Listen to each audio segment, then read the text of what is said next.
May I come in, sir? Aye. Morning, sir. Morning. Good morning. Please take your seat. Thank you, sir. You're Mr. Shreyans. Yes, sir.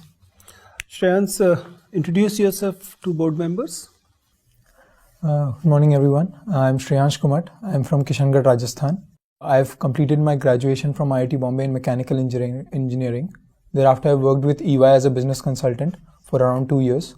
And thereafter, I left it to prepare for UPSC. So, why somebody who's an IIT graduate getting into civil services instead of getting into corporates? So, I was in corporate for 2 years. Yeah. And thereafter, I was looking what would be my next steps. And I was going through different opportunities that I can get. And I stumbled upon civil services, and it inspired me as a good next option, which can give me a wide gamut of opportunities and a platform in which I can contribute to the nation building as well and have a very, very prestigious job. So you stumbled upon this career. Yes. And it's very likely that after once you get into it, you'll stumble upon something else as well. I think within IS, when I did the research, I talked to my seniors. They told me that within IS, you get a gamut of opportunities. Like you get to be in different, like in district administration, you can take deputation in the centers as well. So there are a wide range of opportunities within IAS and within other civil services which are there. So I don't think I'll have to look outwards. I can always look inwards within what are different ways I can contribute in the job while satisfying myself. I can see that you did your graduation from IIT Mumbai in mechanical engineering. Yes, sir. One of the subjects which is available in civil services is optional. Yes. But you went on to choose anthropology. You never studied. So why this infidelity to your own discipline? So I would not say it is an infidelity. So it was more like when I started preparing for UPSC. At the time, I consulted few seniors, and they told me that covering the 8 semesters of mechanical engineering would take a lot more time, and taking a humanities subject would help me in general studies as well. So that's why I started looking out for which humanities subject which can interest me a lot. So at that time, I came upon *Sapiens* by Yuval Noah Harari. It's a book. So I read that, and like it was about the history of mankind. And like it got me really interested how we origined, and what we have today has a lot of civilizational history. And that is why I got interested into anthropology, and I thought this is the humanities subject that I can take. Okay. Shreyans, since you studied anthropology and you said you studied human development with great interest, tell me, what are anthropological bases of patriarchy? So when during the course of evolution, what has happened that the erect posture came upon human beings, and because of that, the birth canal shortened, and the human babies started to come out as underdeveloped children. So the woman at that time had to take care of the children. So that particular thing led to a culture or a society in which division of labor had to happen. And in many society, that particular thing led to patriarchy. And you agree by the theory, or you believe there are some shortcomings in it? The theory, as per se, is valid for many societies, but there are many societies where we see matriarchy as well, or let's say egalitarian societies as well. So in some parts, the theory is correct. If we agree to the main aspects of this theory, it appears that the cost of development of Homo sapiens into erectus and a big skull human being was borne by women of the society. Yes, yes. Do you believe that anthropology is unjust to women? I don't think so. Anthropology as such. Human development is unjust to women. That is how it has happened biologically, you can say. But now, with our rationality in the society, we are able to identify that such thing has happened, and now we are trying to make sure that all the injustices are taken care of and empowerment of women happens. But if we look at our role as society and as a political class against the women reservation bill in the parliament, it appears that we are not adequately prepared to compensate for what we did in the past. So I think the change will have to come from the society itself, and slowly, as we can see, there are social reformers who are pushing towards it, and we need to generate the consensus and the political will to ensure that the much needed thing is done. Do you believe if we had a women in the leadership position for say another 2 decades after Indira Gandhi, we might have been in a different pedestal on gender justice thing?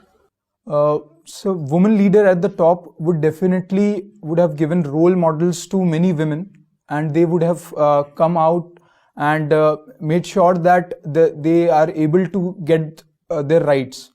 So that would have definitely helped. But at the top, it is one thing, but the movement has to come from the grassroots as well. So it has to be a balance of both. So that would have definitely helped. Thank you, Shreyans. Dr. Tal. Shreyans, continuing with your anthropology, seeing that you have special interest in it, tell me, what are the changes in cranial space from the starting of human species till now? So if we look at our ancestors, let's say the apes, they were having the cranial capacity of around 200 to 400 cubic centimeters. And currently what we have is around 1200 to 400 cubic centimeters. In between, there were Neanderthals who had cranial capacity of more than us. They're around 1500 cubic centimeters. Apart from that, how the shape of the skull has changed is that the prognathism has reduced. We now have flatter faces. Apart from that, you can say this is called the medulla. I am forgetting the term. So that has gone downward and backward. So earlier, what used to happen is an animal or an ape would have this. If this is the head, then this spinal cord will be like this. Vertebra will be like this, and now we have erect posture. So that has changed. So that has continuously helped us to be bipedal in nature and to be able to see farther things and help us in hunting. And these changes have helped us grow as a species. Okay.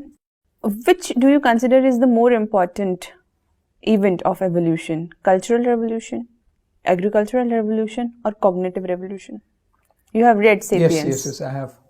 I would say the major gulf which was created between animals and humans was the domestication of fire, because it helped us grow our brains, and at the same time it led to enormous power in the hands of humans. But I asked you to choose between agricultural revolution, cultural revolution, or cognitive revolution. Yes, so I'm saying that the cognitive revolution which happened after this will be the best one, I would say.